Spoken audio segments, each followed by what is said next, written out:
وصحبه أجمعين. سبحانك لا علم لنا إلا ما علمتنا إنك أنت العليم الحكيم ولا حول ولا قوة إلا بالله العلي العظيم. رضينا بالله ربا وبالإسلام دينا وبمحمد نبيا ورسولا. اللهم أعنا على ذكرك وشكرك وحسن عبادتك. رب يسر ولا تعسر فإنك يسر عليك يسر بتمم بالخير. أويت اعتكاف في هذا مسجد سنة لله تعالى. Alhamdulillah, syukur kepada Allah Subhanahu wa taala dapat kita sama-sama menunaikan solat fardu subuh secara berjemaah pada hari Sabtu cuti. Kemudian kita duduk di dalam masjid berzikir, berwirid dan berdoa. Kemudian Allah masih mengekalkan kita lagi di dalam masjid ini untuk mendengarkan sedikit perkongsian. Moga-moga ianya mendatangkan manfaat buat kita dunia dan akhirat, insya-Allah.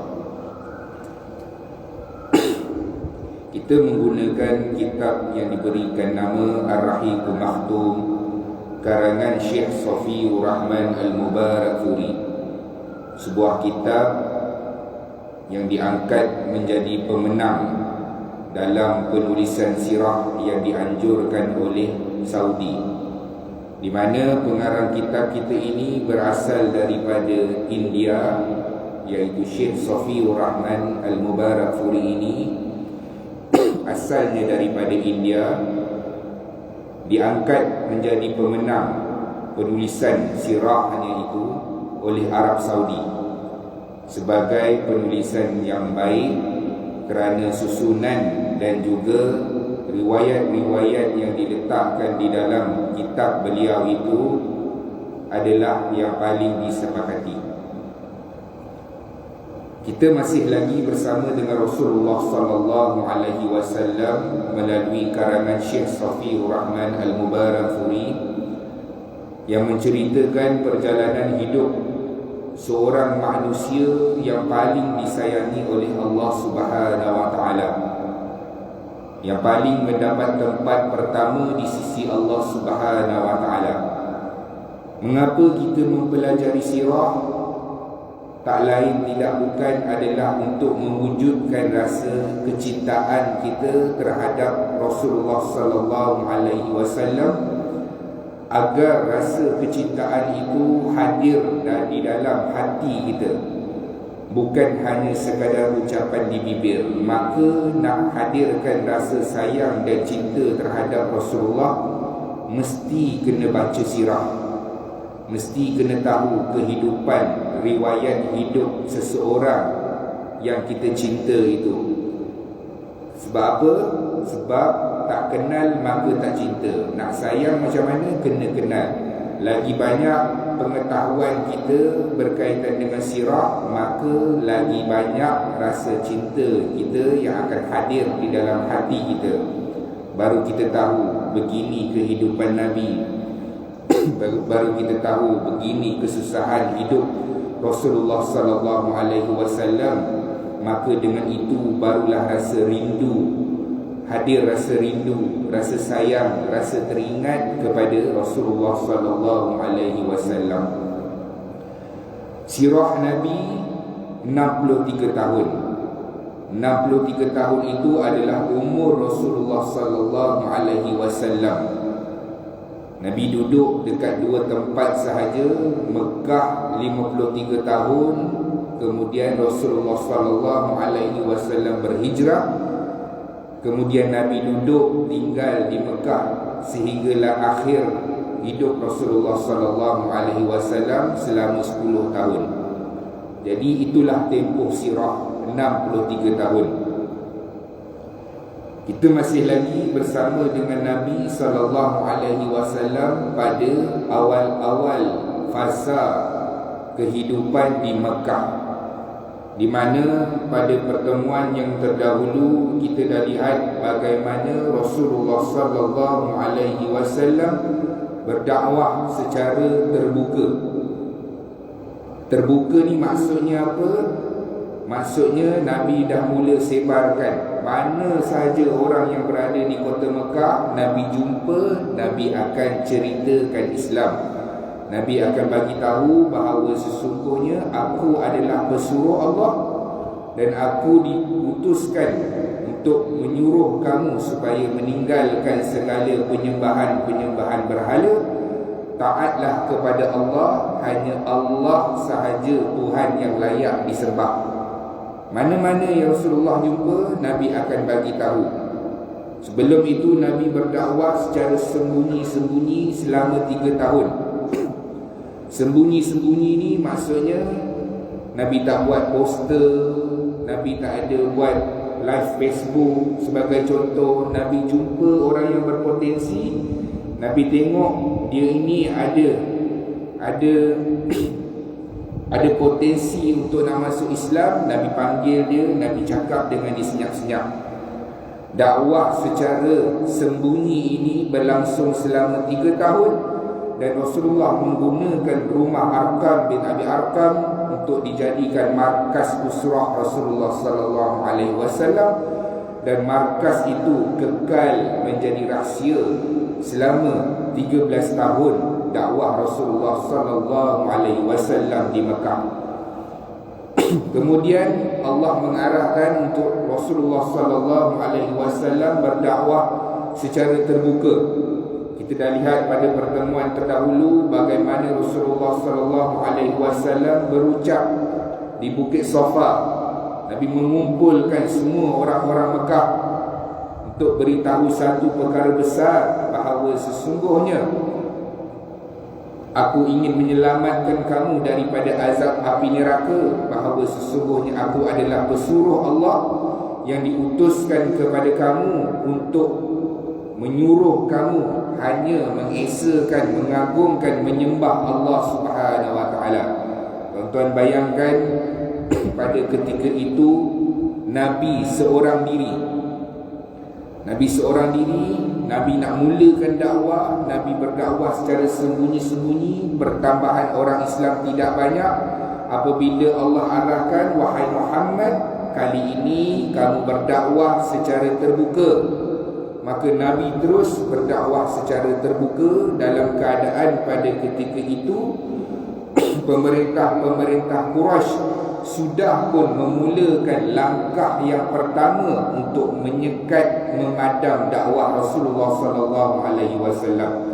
Apa mereka buat? Seawal tahun pertama Rasulullah berdakwah secara terbuka, di mana bermulalah perancangan mereka menggelarkan Rasulullah sallallahu alaihi wasallam. Apa kita nak gelarkan kepada Muhammad ini? Apa kita nak kata kepada Muhammad? Nak kata dia gila? Tak boleh. Mereka bermesyuarat, tuan-tuan. Mereka bermesyuarat nak kata Muhammad ni gila, tak boleh. Sebab tak ada ciri-ciri orang gila pada diri Muhammad. Nak kata Muhammad ini penyihir, lagilah tak boleh. Kerana apa? Perkataan Rasulullah dalam keadaan ketika itu seluruh kota Mekah mengiktiraf bahawa Muhammad ini adalah orang yang benar, orang yang baik, orang yang amanah. Nak gelarkan begitu pun tak boleh, tuan-tuan. Maka ketika itulah mereka, siapa dia? Walid bin Mughirah, dia inilah mencadangkan kepada Quraisy supaya kita gelarkan Muhammad ini, dia ini adalah tukang sihir melalui perkataan-perkataan dia, ucapan-ucapan dia yang boleh menyebabkan isteri akan berpisah dengan suami, anak akan berpisah dengan ibu dan bapa. Maka kalau Muhammad membacakan perkataan-perkataan iaitu Al-Quran, maka kena tutup telinga. Kemudian tak cukup dengan gelaran yang diberi kepada Rasulullah sallallahu alaihi wasallam, orang-orang Quraisy mula menggunakan mimik-mimik muka. Maksudnya bila lalu orang Islam, lalu Rasulullah sallallahu alaihi wasallam, mereka akan mengenyit-ngenyitkan mata, menunjuk-nunjuk dengan mulut. Macam kita lah tuan-tuan hari ini. Kalau ada orang yang tak puas hati, kita akan tunjuk dengan mata kita, dengan kening kita, dengan mulut kita, membuat mimik-mimik muka. Itu adalah sikap orang Quraisy 1400 tahun dahulu. Tak cukup dengan itu, tengok Rasulullah sallallahu alaihi wasallam masih teguh berdakwah. Orang Islam pun masih kekal dengan Islam, sikit pun tidak menggoyahkan hati mereka. Kali ini mereka datang berjumpa dengan Abu Talib, bincang dengan Abu Talib kali pertama, kali kedua dan kali ketiga. Apabila kali ketiga, orang-orang Quraisy memberikan kata dua kepada Abu Talib. Wahai Abu Talib, kalau kamu tak larang anak saudara kamu ini daripada sebarkan Islam, minta maaf, kami akan memerangi dia dan kamu sekali, wahai Abu Talib. Maka barulah Rasulullah sallallahu alaihi wasallam dipanggil oleh Abu Talib. Abu Talib kata apa kepada Muhammad? Wahai anak saudaraku, dahulu aku menyokong kamu untuk menyebarkan Islam demi kesejahteraan kota Mekah. Wahai Muhammad, dah cukuplah dengan apa yang kamu sebarkan ini. Ketika itulah Rasulullah sallallahu alaihi wasallam berhamburan air mata Rasulullah, kerana orang yang paling mendukung Nabi pada ketika itu, Abu Talib. Abu Talib sudah menyebutkan perkataan seperti itu. Apa kata Rasulullah? Wahai bapa saudaraku, kalaulah Quraisy memberikan bulan dan matahari. Maksudnya apa tuan-tuan? Maksudnya bagi benda yang mustahil kepada Nabi untuk diberikan hadiah supaya menghentikan dakwah ini, kata Rasulullah, tidak akan sesekali sehinggalah Allah memenangkan agama ini, ataupun aku mati dalam memperjuangkan agama ini. Tuan-tuan, bersemangatnya Rasulullah sallallahu alaihi wasallam pada ketika itu. Maka Abu Talib kata, wahai Muhammad, beginilah, teruskan dakwah kamu selagi mana aku ini ada bernyawa, maka aku akan mempertahankan kamu, wahai anak saudaraku. Abu Talib pada ketika itu mempertahankan Rasulullah sallallahu alaihi wasallam atas dasar keluarga.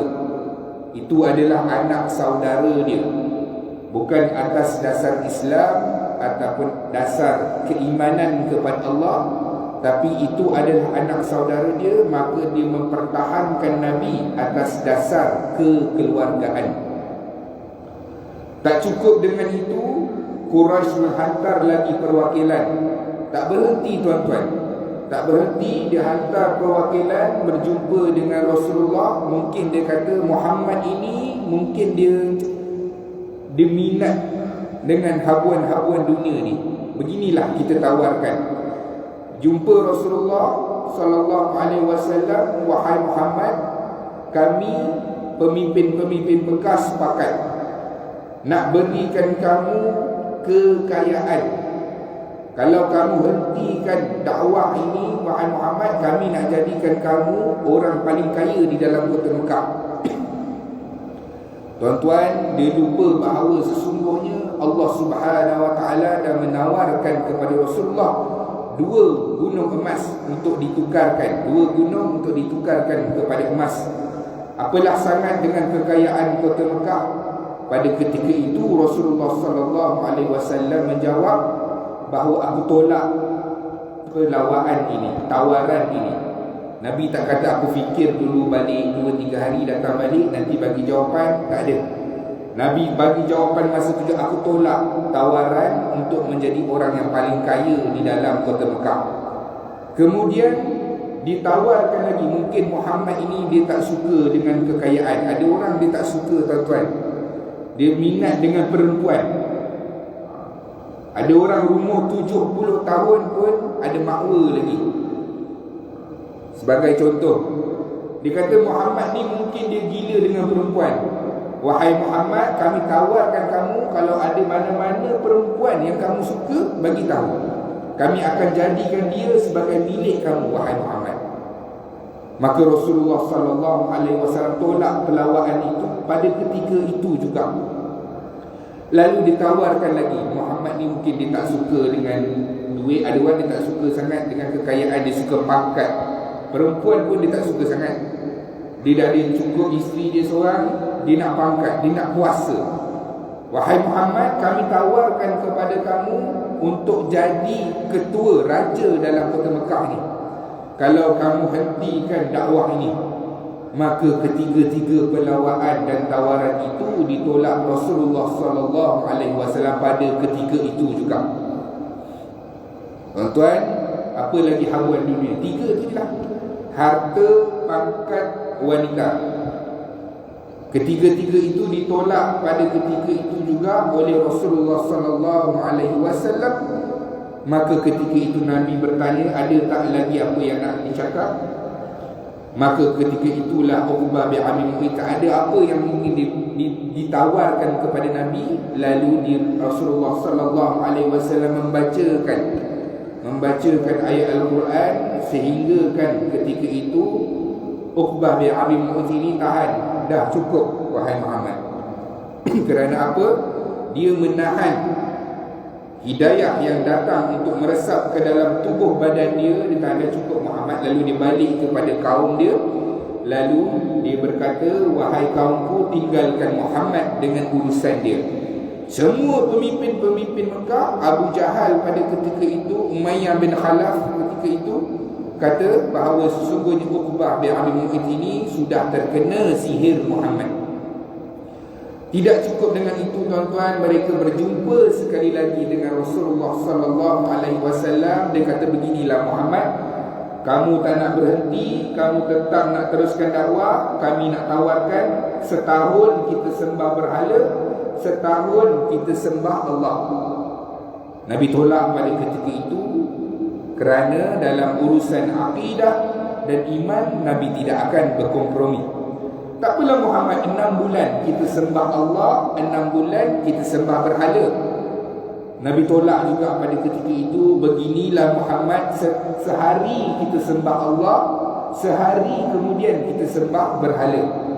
Nabi tolak juga pada ketika itu juga, tuan-tuan, kerana dalam urusan iman tak ada kompromi. Dan ketika itulah Allah menurunkan wahyu surah yang kita baca, Qul ya ayyuhal kafirun, sampai lakum dinukum waliyadin, bagi kamu agama kamu, cukuplah bagi kami dengan agama kami. Tuan-tuan, selesai perjumpaan, perbincangan, semuanya tak jalan. Akhirnya apa yang mereka buat? Kerajaan Mekah mewujudkan satu jawatan kuasa yang diketuai oleh siapa? Abu Lahab. Abu Lahab kata, tak apa, aku jadi pengurusi. Aku jadi pengurusi, aku jadi ketua untuk nak sekat dakwah Nabi ini. Maksudnya, diwujudkan satu jawatan kuasa khas semata-mata untuk memadamkan dakwah Rasulullah yang diketuai oleh bapa saudara Nabi, Abu Lahab. Abu Lahab kata, tak apa, aku sendiri jadi ketua. Punyalah bersemangat Abu Lahab. Apa yang mereka bincang kali ini, tuan-tuan, kali ini mereka beritahu bahawa sesungguhnya kali ini mana-mana ketua-ketua ataupun orang-orang yang mempunyai hamba abdi mereka hendaklah menyiksa hamba-hamba mereka yang mana mengikut ajaran Muhammad. Tuan-tuan, dia sudah main kasar. Dah main kasar. Kali ini mereka menggunakan cara kekerasan.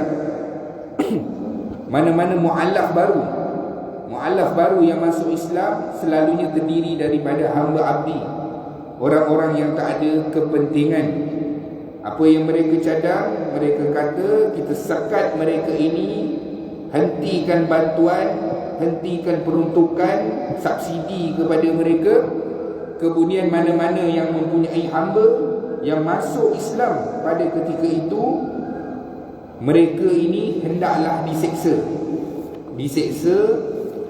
Apa yang berlaku, tuan-tuan? Kita akan lihat pada hari ini bagaimana umat terdahulu umat terdahulu demi agama mereka, demi Allah Subhanahu wa taala, demi Islam, bagaimana mereka diperlakukan. Antaranya siapa? Uthman bin Affan. Uthman bin Affan, dia ada bapa saudara. Bapa saudara dia pernah membalut dia dengan pelepah kurma dan dibakar. Maksudnya Uthman bin Affan ini dililit, dibalut dia ni dengan pelepah kurma dan dibakar dia, tuan-tuan.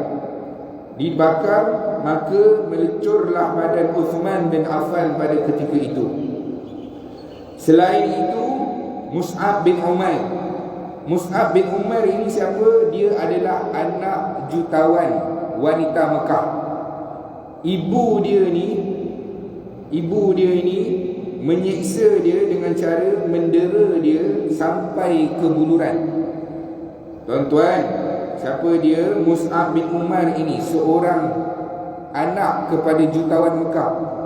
Rasulullah sallallahu alaihi wasallam sangat mengiktiraf kekayaan Mus'ab bin Umair ini.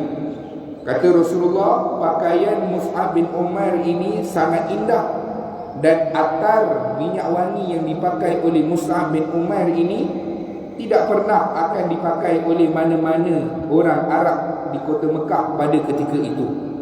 Maksudnya, kalau bau minyak wangi ni, Mus'ab bin Umair sahajalah yang mampu menggunakan minyak wangi tersebut. Apabila satu hari nanti, tuan-tuan, Mus'ab bin Umair ini dah pindah, dah hijrah dah, ni cerita dekat Madinah. Bila Nabi duduk halaqah bersama dengan para sahabat, masuk Mus'ab bin Umair dalam Masjid Nabawi. Nabi tengok Mus'ab bin Umair, tiba-tiba Nabi menangis. Nabi kata apa? Sesungguhnya dia itu adalah orang yang kaya, pakaiannya indah, rambutnya sangat rapi dan bersinar.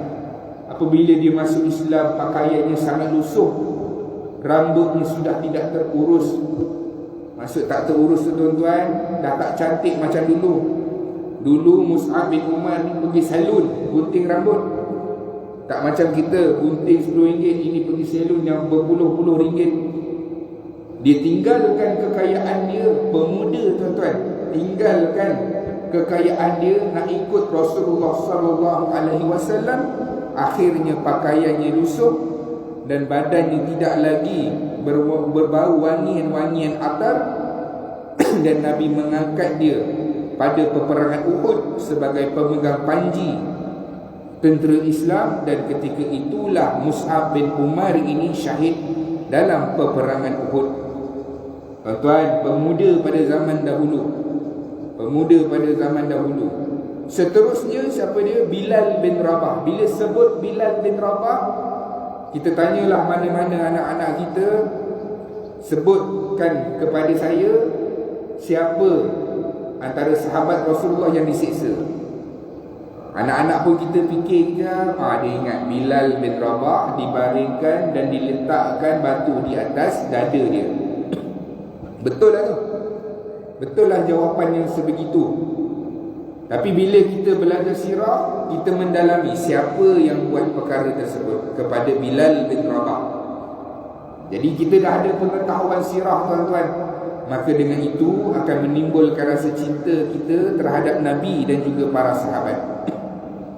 Apa yang berlaku kepada Bilal? Bilal ini dia ada tuan dia. Tuan dia Umayyah bin Khalaf.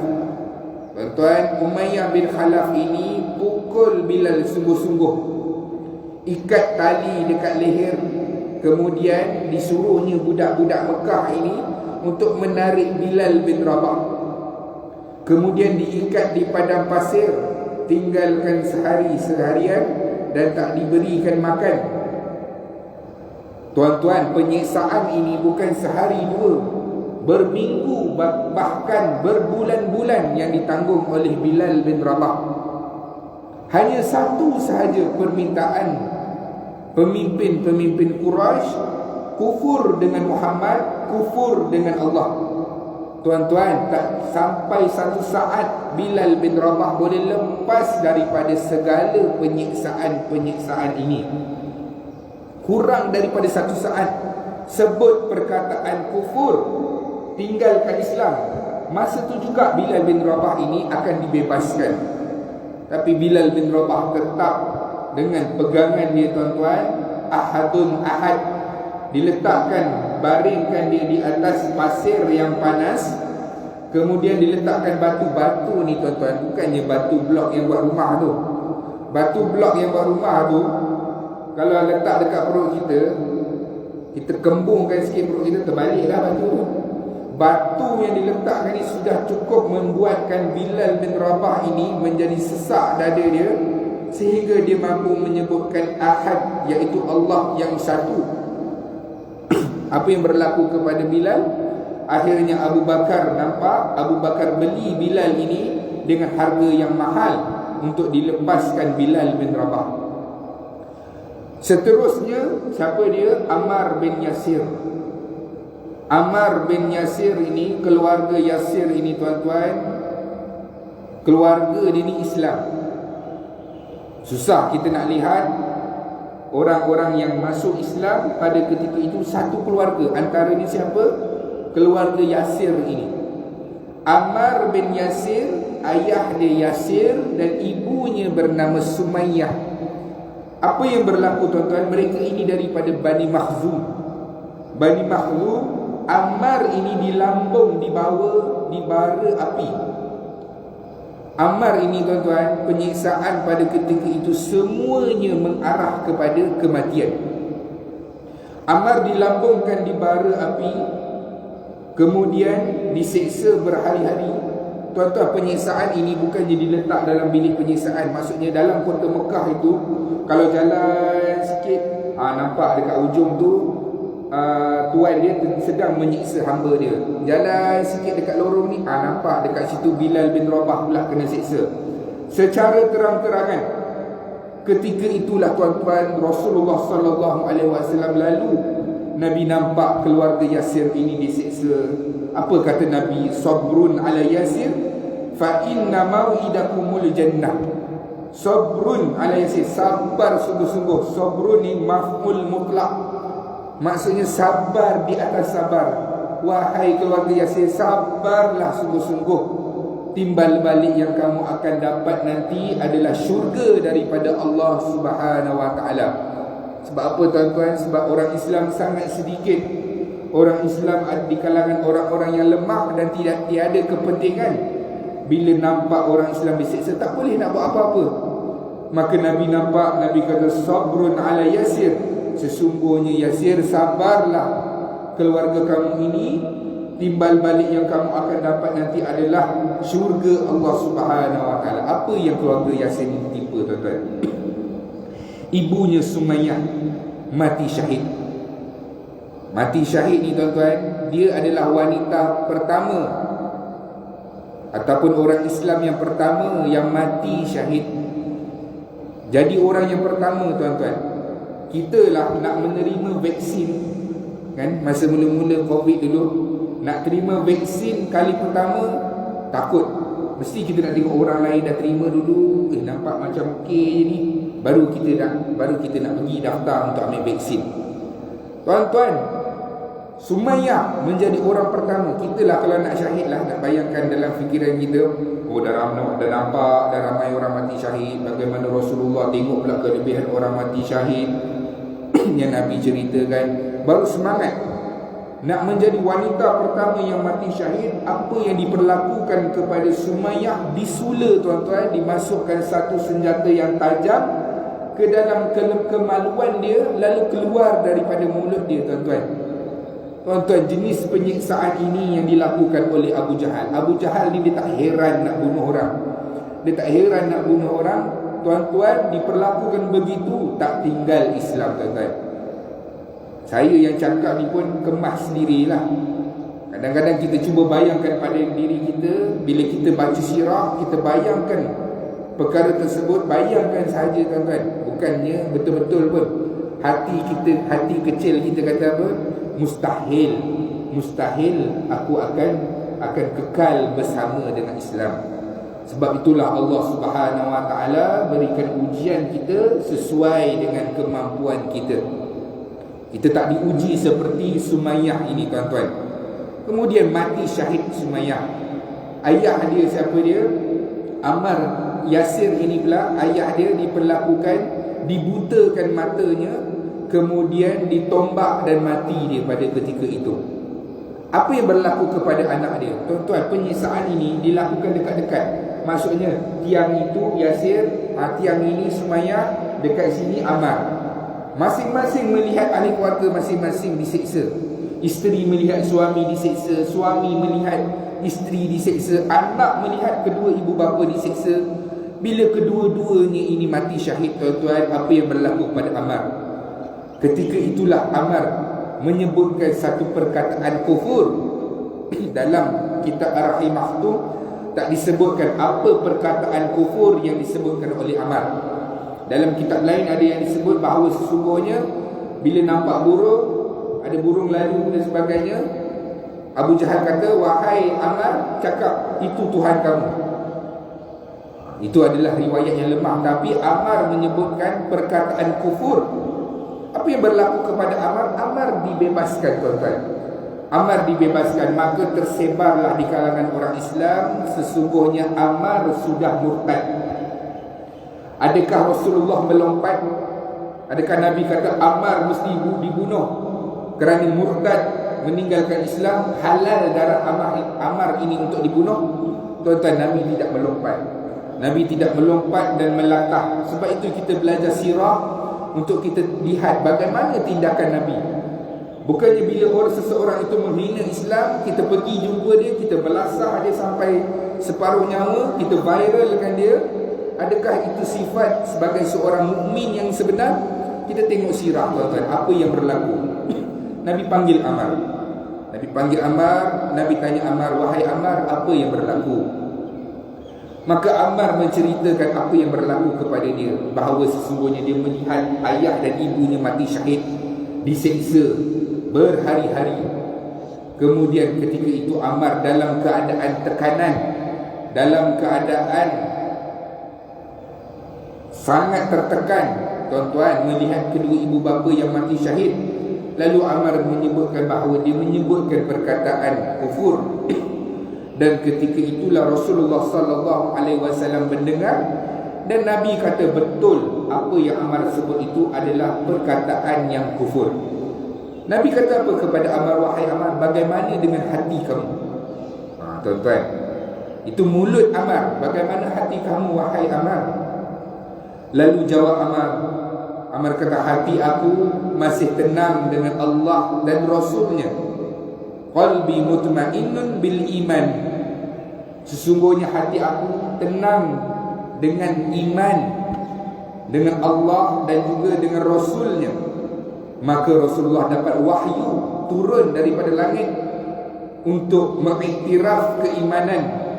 Keimanan siapa? Keimanan Ammar ini, tuan-tuan. Surah An-Nahl ayat 106, wa qalbuhu mutmainna bil iman.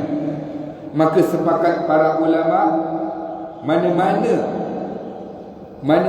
manusia yang mana diberikan dengan ancaman bunuh, mesti ancaman bunuh, tuan-tuan. Dia tak boleh, kamu kalau nak kerja kena tanggalkan tudung, kena free hand. Kalau tidak kamu akan dipecat. Kita pun tengok berdasarkan surah An-Nahl ayat 106, wa qalbuhu mutmainna bil iman. Ni wa qalbuhu mutmainna bil iman ni boleh buka tudung, tak boleh, tuan-tuan. Mestilah ancaman dia adalah bunuh. Ancamannya bunuh, barulah dibenarkan, hanya semata-mata untuk menyelamatkan nyawa beliau. Kalau kita nak terus seperti Sumayyah, boleh, silakan, mati syahid. Tapi dalam keadaan kita tertekan dan kita sebutkan perkataan kufur, mestilah dengan ancaman bunuh sahaja, ancaman nyawa, barulah dibenarkan oleh Allah Subhanahu wa taala dalam keadaan hatinya kekal dengan Islam dan yakin bahawa Allah lah Tuhan yang paling layak disembah semata-mata. Kemudian kita lihat yang seterusnya, tuan-tuan, bila kita dengar ini, satu pun ujian ini tak kena dengan kita. Kita tahun 2023 ni kita boleh solat dalam keadaan tenang, dalam keadaan sejuk, aircon, kipas dengan permaidani yang indah. Satu pun ujian yang ada kena dekat para sahabat ni belum pernah kena lagi dekat kita. Antaranya siapa? Khabbab bin Arat. Khabbab bin Arat ini siapa dia? Kalau kita tengok nanti kisah di mana Sayyidina Umar masuk Islam, dia nak masuk, nak pergi ke rumah Fatimah binti Khattab. Pada ketika itulah Khabbab bin Arat ini duduk dalam rumah itu ajar siapa? Fatimah binti Khattab dengan suami dia Sa'id bin Zaid. Khabbab ini guru Quran. Khabbab ini punyalah dia tak tahan dengan siksaan yang dia hadapi. Satu hari dia jumpa dengan Nabi. Nabi tengah duduk dekat bawah lindungan Kaabah, teduhan Kaabah. Dia kata dengan Nabi, "Ya Rasulullah, mata nasrullah?" Bila kemenangan Allah? Ya Rasulullah, bila kemenangan Allah? Wahai Rasulullah, doalah kepada Allah supaya Allah memenangkan agama ini, memenangkan Islam ini. Tuan-tuan, awal-awal Islam, Khabbab bin Arat ini dia tak tahan dah dengan siksaan. Dia kata, wahai pesuruh Allah, doalah kepada Allah supaya Allah menangkan agama ini, supaya Allah memenangkan agama ini. Muka Nabi berubah, tuan-tuan. Muka Nabi berubah menjadi merah. Nabi kata, wahai Khabbab, sesungguhnya umat terdahulu mereka disikat dengan sikat yang berapi di belakang tubuh mereka, sehingga luruh daging dan juga isi kulit mereka, wahai Khabbab. Tapi mereka tidak meninggalkan Islam, wahai Khabbab. Allah pasti akan memenangkan agama ini. Wahai Khabbab, kamu akan lihat orang Islam akan berjalan daripada Sana'a ke Hadral Maut dalam keadaan dia seorang-seorang, tak ada siapa yang akan mengganggu orang Islam tersebut. Wahai Khabbab, Allah pasti akan memenangkan agama ini. Tuan-tuan, selepas Rasulullah wafat, selepas pemerintahan Abu Bakar, naik pula Amirul Mukminin Sayyidina Umar. Ketika Sayyidina Umar menjadi pemerintah, Sayyidina Umar ingat dulu Khabbab pernah mengecilkan hati Nabi dengan persoalan ini. Maka ketika itulah Sayyidina Umar panggil Khabbab. Wahai Khabbab bin Arat, aku ada satu hutang dengan kamu. Aku teringat dahulu, awal-awal Islam dahulu, kamu pernah tanyakan soalan begini kepada Rasulullah, dan Rasulullah kecil hati pada ketika itu. Hari ini Khabbab, aku nak menuntut hutang tersebut. Maksudnya nak hukum Khabbab bin Arat sini. Apa yang berlaku kepada kamu sehingga kan kamu minta dan mengecilkan hati Rasulullah pada ketika itu? Lalu Khabbab bin Arat jawab, wahai Amirul Mukminin, wahai Sayyidina Umar, sesungguhnya penyiksaan yang aku terima tidaklah sehebat penyiksaan sahabat-sahabat orang-orang Islam yang lain.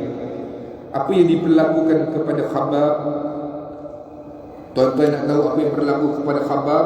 Wahai Khabbab, wahai Sayyidina Umar, sesungguhnya aku telah pun disalai. Tuan-tuan, disalai, tuan-tuan. Aku terbalikkan, di bawahnya diletakkan bara api, sehingga menitislah minyak-minyak daripada tubuh badan aku, sehingga menyebabkan bara-bara api itu terpadam kerana titisan-titisan minyak daripada tubuh badanku itu. Kan kita kalau golek apa ni, tuan-tuan, buat ayam golek ke apa ke, akan keluar minyak.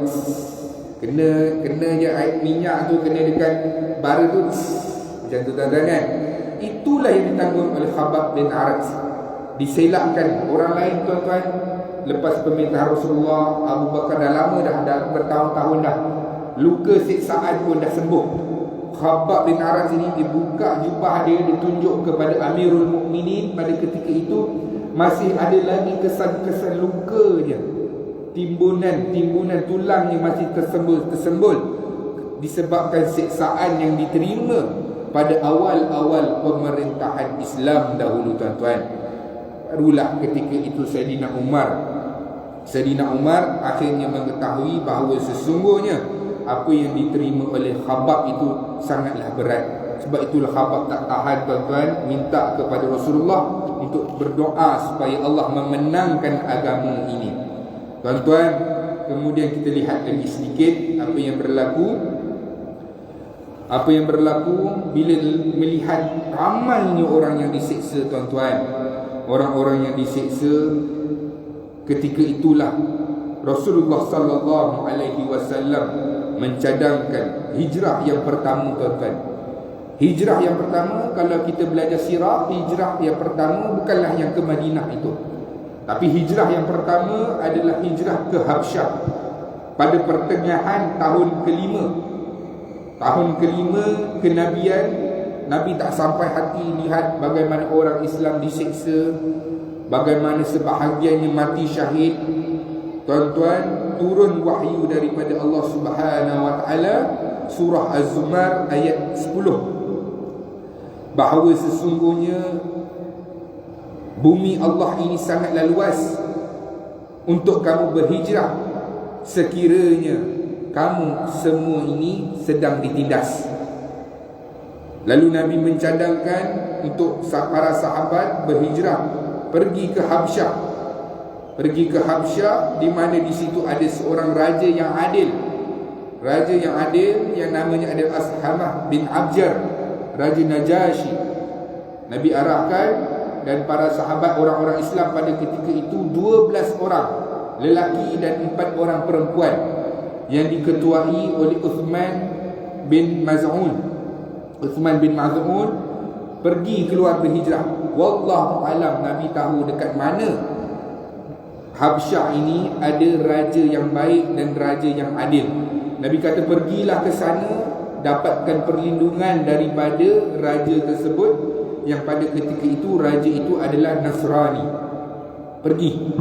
Pada larut malam, maka para sahabat ini sebahagiannya 12 orang itu keluar dalam kegelapan malam menuju ke pinggiran laut, perlabuhan, naik kapal, kerana kapal itu akan menuju ke Habsyah. Orang Quraisy tahu pada ketika itu, maka mereka memacu kuda masing-masing untuk nak tahan orang-orang yang nak lari daripada kota Mekah. Maka para sahabat sekalian yang keluar berhijrah ini dalam keadaan selamat. Mereka keluar, tak sempat pun orang-orang Quraisy ini nak tahan mereka. Apa yang berlaku, tuan-tuan? Adakah mereka akan dilepaskan? Tidak. Akhirnya Quraisy menghantarkan perwakilan untuk pergi berjumpa dengan Raja Najasyi ini, berunding. Nak berunding, mereka bagilah alasan macam-macam bahawa sesungguhnya yang keluar ini adalah orang-orang yang berhaya, orang-orang yang telah pun murtad, orang-orang yang di kota Mekah itu mendatangkan kecelaruan. Kita akan lihat bagaimana nanti Raja Najasyi ini, raja yang adil ini, melayani ataupun bermuamalah dengan orang-orang Quraisy ini. Adakah dia akan mendengar sebelah pihak sahaja, ataupun mendengarkan juga hujah daripada orang-orang Islam yang datang seramai 12 orang lelaki dan 4 orang perempuan ini? Raja Najasyi ini akan dengar kepada dua-dua pihak ini. Pemimpin Mekah pun didengar, daripada orang yang datang mendapatkan perlindungan itu pun Raja Najasyi ini akan dengar. Bagaimana kita akan lihat nanti keadilan yang diberikan kepada Raja Najasyi ini. Adakah orang-orang Quraisy ini akan mendapatkan balik mereka punya rakyat daripada Mekah ini, ataupun Raja Najasyi ini akan terus melindungi orang-orang yang datang meminta perlindungan mereka. Sehingga kan nanti kita akan lihat bagaimana Quraisy ini digunakan sentimen agama. Dia tak dapat dah guna cara diplomatik.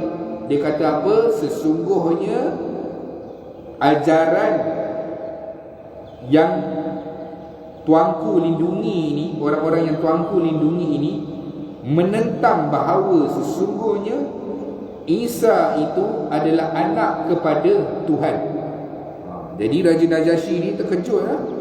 Sebab apa? Dia tahu apa yang diucapkan oleh pemimpin Mekah, bahawa ajaran mereka ini mengatakan Isa ini bukan anak Tuhan. Dia gunakan sentimen agama. Bagaimananya bijaknya orang-orang Islam pada ketika itu, mereka membacakan daripada suratul Maryam, cerita tentang kisah Maryam yang berada di dalam Al-Quran. Kita akan lihat sama ada apa tindakan Raja Najasyi ini. Adakah dia menyerahkan orang-orang yang mendapatkan perlindungan itu semula ke Mekah, ataupun Raja Najasyi ini akan terus melindungi orang-orang Islam yang mendapatkan perlindungan di negara Habsyah itu.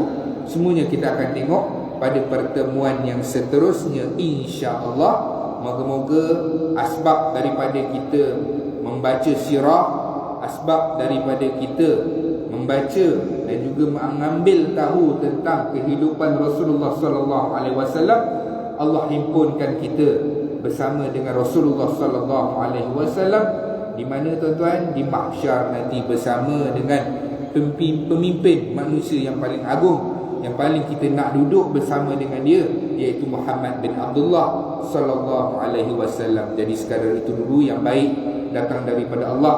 Yang lemah adalah kelemahan saya sendiri. Moga-moga Allah Subhanahu wa taala mengampunkan kita dan menempatkan kita bersama dengan para nabi dan para rasul. A'udzubillahi minasyaitonirrajim. Bismillahirrahmanirrahim. Alhamdulillahirabbil alamin.